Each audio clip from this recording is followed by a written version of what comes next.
Before we begin, I want to address something. Ever since last night's loss, and I would argue even during the Rams loss, during the Patriots loss, there's obviously a sense of pessimism amongst the Packers fan base. I see more and more comments that are not only just calling for the firing of McCarthy, but completely and totally giving up on the season. I get multiple messages per day asking if this is it, if we're done, is the season over, are we just tanking? And that's not what this video is about. This video is going to take a look at the ways that the Green Bay Packers can make the playoffs. I'm going to make it realistic, but I'm also going to keep a sense of optimism, because until this team is mathematically eliminated from the playoffs, I'm going to continue to have that optimism, because that's what it means to be a fan. So whether or not you want McCarthy fired, whether or not you think the season's over, in this episode, I'm going to go through a number of team schedules to show you that it isn't over. And in actuality, making the playoffs may be more of a possibility than you would think. Let's do this.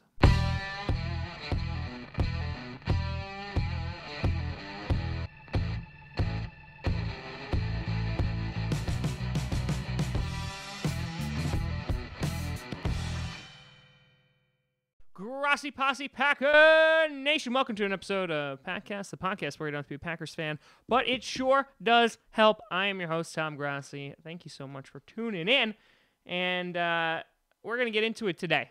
The question that's on everybody's mind besides, is Mike McCarthy fired yet, which, as of recording this video, no, is can the Green Bay Packers make the playoffs? And so that's what we're going to take a look at today. Before we do that, not really a sponsorship today. You can always check out the SeatGeek promo code to save yourself $20. That's always in the description. But a little self-advertisement in that we did our first live stream on Twitch this past Thursday for the Packers-Seahawks game. While we are still going to be on YouTube for some live streams, and of course all the regular content is going to be uploaded to YouTube always. It's always going to be free. We are also trying to build the channel over on Twitch, so if you don't mind, and if you like my content, and if you're subscribed here on YouTube, it would really help out the channel to go out and follow on Twitch. Again, it does not cost any money to do so. Just to follow, it really, really helps out. Twitch reached out to me. They want us to stream on their platform, just a live streaming. There's less of a delay. The users seem to like it. The fans seem to like it. I think it went pretty well last night. So that being said, if things go really well over on that channel, this could be really great for the channel as a whole and allow me to create even more content. So if you don't mind going on twitch.tv/Tom Grossi Comedy, the link will be in the description down below. Now, let's get into it. The way that we're going to kind of go through this, because this is going to be a jam-packed episode, is first we're going to take a look at the current playoff standings. We're going to go through the Packers schedule first and make some assumptions. And then we're going to take a look at the NFC North, how we could get in by still winning the division. Yes, it is possible. And getting a wild card spot. But first, let's take a gander over at the current playoff standings before Sunday's matchups. Right now, the Rams are in number 1. I'm going to leave them there. This isn't really a predictions episode for that. The Rams are obviously going to make the playoffs. They're going to win their division, I believe. The Saints are following up that number 2. They will most likely get the bye as well. I don't see them dropping off too many games. They'll win their division. Number 3 right now is the Bears at 6-3, followed by the Redskins, who are the division leaders at 6-3 as well. And then you have the 5 and 6 spot belonging to the Panthers at 6-3, and the Vikings at 5-3-1. And so the contenders right now, as of Friday night, we are number 9. We have 2 teams ahead of us, being the Seahawks, the 5-5, who now have a game up on the Packers, and the Falcons, who will be playing the Packers in a couple weeks. They are at 4-5. And then below us are the Cowboys and the Eagles. Now, I want to examine the Packers' schedule first.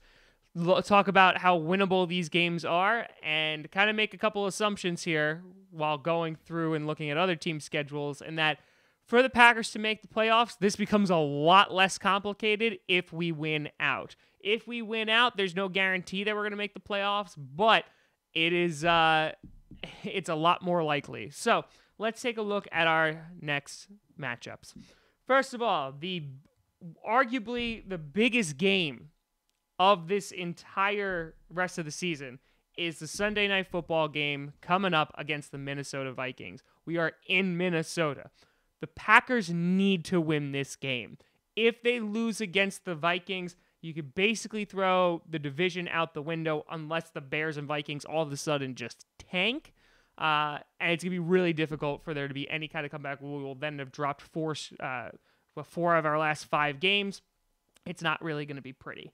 So we need to have a win against the Minnesota Vikings. I think it's possible. I think the Vikings defense hasn't been looking as great as they were in the beginning of the season. We obviously have a tie against them, but getting that tiebreaker against them is crucial if we want to have any chance of winning the NFC North. Then we have a very winnable game against the Arizona Cardinals, which I think should be an easy one. We have a game at home against the Atlanta Falcons. The Falcons have been struggling. They are also one of those teams that are ahead of us. We're going to break down their schedule momentarily. I think that is a winnable game, especially with Matt Ryan coming to Lambeau. They haven't been playing up to their potential. Definitely winnable. The second toughest game is, of course, against the Chicago Bears. The Chicago Bears, who, this pains me to say, look like they may win the division. I think if any of the teams that we are currently looking at, I think the Bears have a better shot of beating the Vikings out for the division. Obviously, it depends on what happens in those last 2 matchups because the Vikings and Bears still have to play one another, first on Sunday night and then in the last game of the season. But we also need to beat the Bears. If we want any shot at the NFC North, we already have that victory over them. But considering what their record is right now, sitting at 6-3, we do have a win over them, which is helpful, but they also have a pretty easy schedule coming up. So we definitely need to beat them there. The Jets are, I would argue, even though we're away, I think it's a very winnable game. And then the Lions, hopefully we do what we should have done. Mason Crosby won't miss 5 field goals, and we'll win that game as well. So again, we're making some assumptions here that the Packers are going to win out. The hardest games left on the schedule are, of course, the Vikings game and the Bears game. That's going to decide, arguably, who is going to win the NFC North and if the Packers even have a shot at that.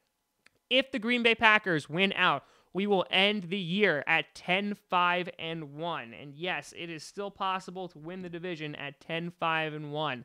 And it's actually decently realistic. If we win out, we actually have a really good shot of winning the division and securing not only a home game for the wild card round, but of course also the division. Now, let's take a look in our own backyard at the NFC North, and let's take a look first at what I would argue is the most intriguing schedule, and the one that could throw in a lot of fluctuation is the Minnesota Vikings. Now, the Minnesota Vikings do not have an easy schedule left for the rest of the season. I would say that between all 3 teams in the NFC North that we're talking about in playoff contention, the Vikings have the hardest one. And so I'm going to run through a couple of scenarios here. The biggest game, of course, here coming on Sunday Night Football against the Chicago Bears. I'm going to take the assumption here that they are going to lose that game. I think that, the Vikings haven't been playing up to their full potential. I think that defense is going to give them fits, and the Bears will do enough to get it done. So if they lose that game, that would be good. I actually have the Vikings potentially losing their next 3 games, because if they lose against the Packers, because again, we're talking about the Packers winning out, they then have the Patriots. So that's going to be a real tough game for them as well, and I think that they can easily drop that game. Then they are playing against the Seahawks, which I'm actually going to have them win. I think the Vikings have enough or have what it takes to beat the Seattle Seahawks, and this would actually help us because it knocks down the Seahawks a peg as well in fighting for that wild card position. So it's actually pretty favorable that you even have the Vikings playing the Seahawks because they can actually wind up helping us out with a win or a loss. It would help us out. Then they have the Dolphins, which I have them winning there. The Lions, I have them winning there. And then the Bears, this is where it gets interesting. If the Vikings lose both Bears games and against the Packers and against the Patriots, they would finish at 8-7-1, which would systematically knock them out of the wild card contention. The Packers at 10-5-1 would be able to sneak in. But let's just say, for example, that they split with the Bears, going 9-6-1, which I think is also a possibility. The Packers at 10-5-1 from winning out, again, would beat them out for the NFC North Division, and potentially, again, we're going to talk about the Bears in a second, and potentially for the wild card spot as well. But let's just say things go crazy, right?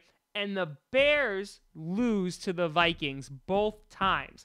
This would actually be pretty helpful as well, because the Vikings would then finish at 10-5-1 if we're assuming all of these wins and losses are correct, and they would be matched with the Green Bay Packers, but the Packers would have a game over them, which would give them the NFC North title. Again, depending on what the Bears do. Now, let's take a gander at the Bears, who have a much easier schedule, I would argue. Obviously, Sunday night against the Vikings. So if they win, let's just kind of go through these games. If they win against the Vikings, they then have the Lions, which is an easy game, the Giants, which is an easy game. Then they play the Rams, which I think they'll suffer a loss, and the Packers, and again, we're hoping or assuming that the Packers are going to win. And then they have the 49ers, and then I think they'll win that, and then the Vikings once again to finish off the season.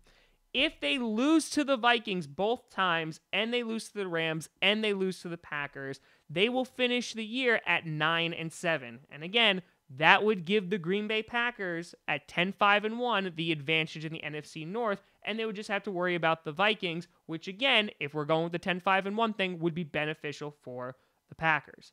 Now, here's where things can get problematic. If they split games with the Vikings, they will finish at 10-6. So, here's the thing. If they split with the Vikings, they win one, they lose one, they will finish at 10-6. 10-5-1 will still be enough, and we have beaten the Bears twice, so that helps us out. But let's go with worst case scenario. The Bears win against the Vikings both times, finishing 11-5.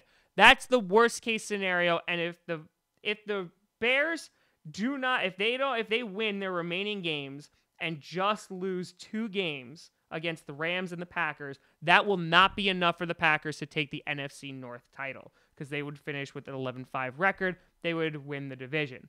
Now, at that point, we're still hoping that the Vikings are hanging around the wild card and we could surpass them and get into the wild card, which we'll talk about momentarily. But really, the best case scenario, what we're hoping to have is the Bears drop at least one game against the Vikings, and the remaining 2 that they have, they drop against the Rams, and of course the Green Bay Packers beat them. If those things do not happen, it's going to be a lot more difficult, if not nearly impossible, unless one of these trap games get the Bears, which I don't really see happening, but you never know in the NFL.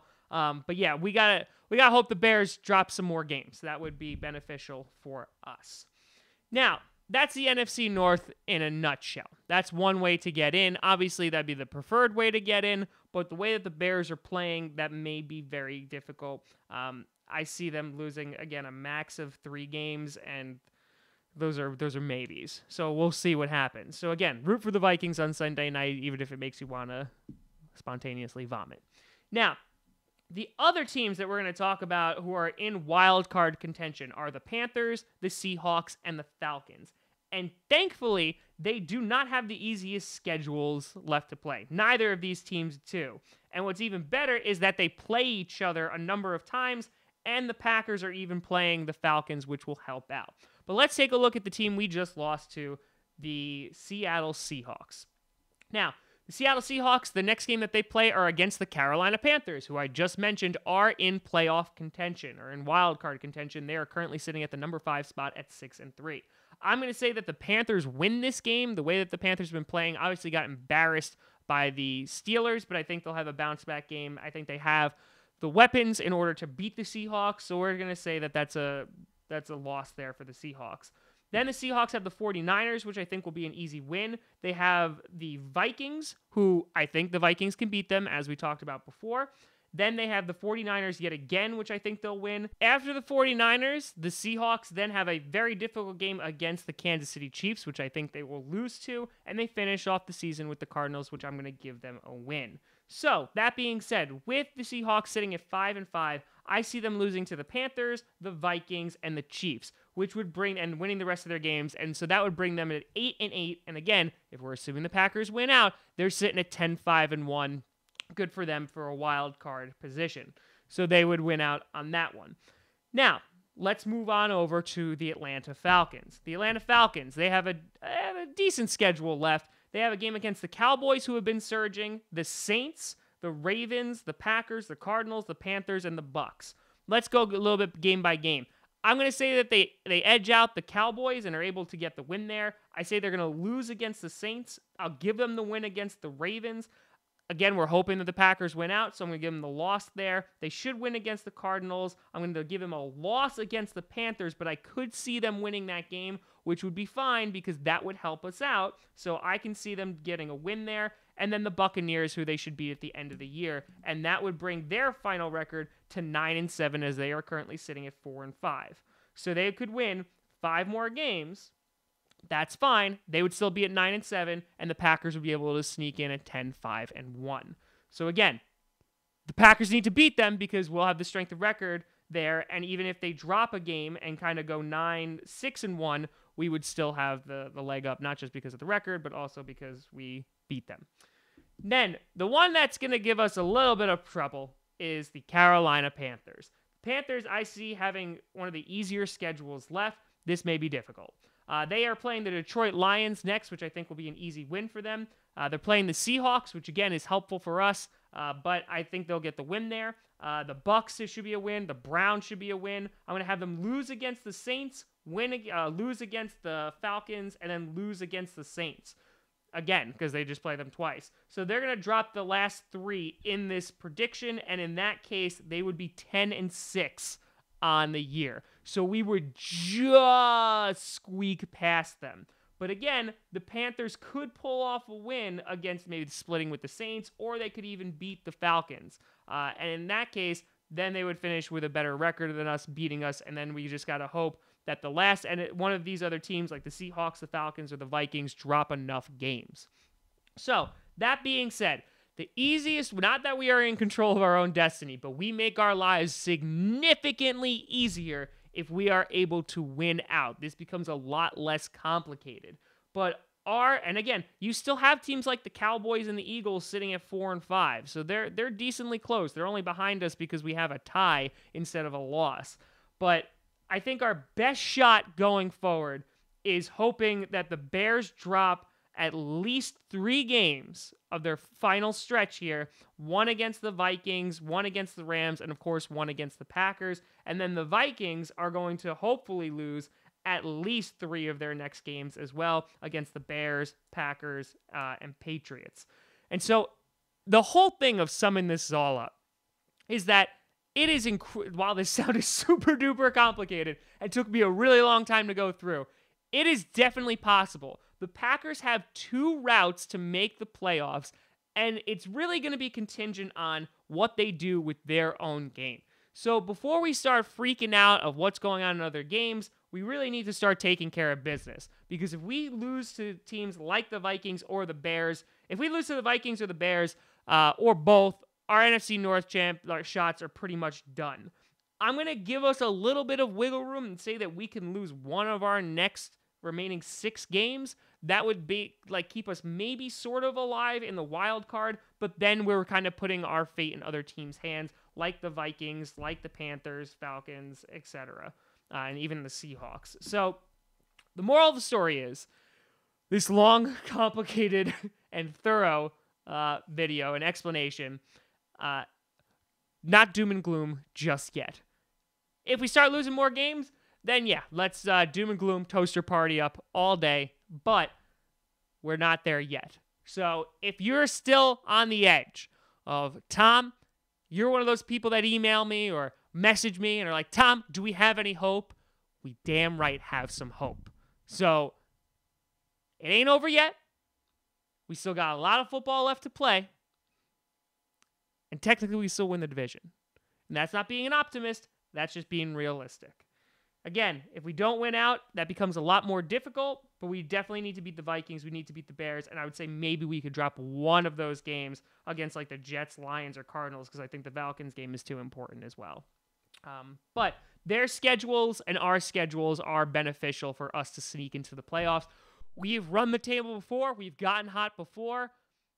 You know, it might not happen this year, but what I'm telling you is, and I hope what you take away from this is certainly possible. It ain't over yet. Let's see how the rest of the season plays out. Let me know what you think down in the comments below. If you want to predict any of these games, where we might lose, where you think we'll win, let me know. You can always find me at TomGrossiComedy.com, TomGrossI Comedy, or Tom Grossi Comedy on Twitter, Twitch, Patreon, Instagram, all that great, wonderful stuff. Also, check out podcasts on SoundCloud, iTunes, Google Play Music, and, of course, here on the YouTube. Check all that wonderful stuff out. But thank you so much for watching. I hope this gave you a little bit more of reassurance, or this may send you into full-blown panic mode. Who knows? But we still got a roller coaster left of a season, and I'm not ready to get off this ride just yet. Thank you so much for watching. I'm Tom Grossi. And as always, go Pack Go.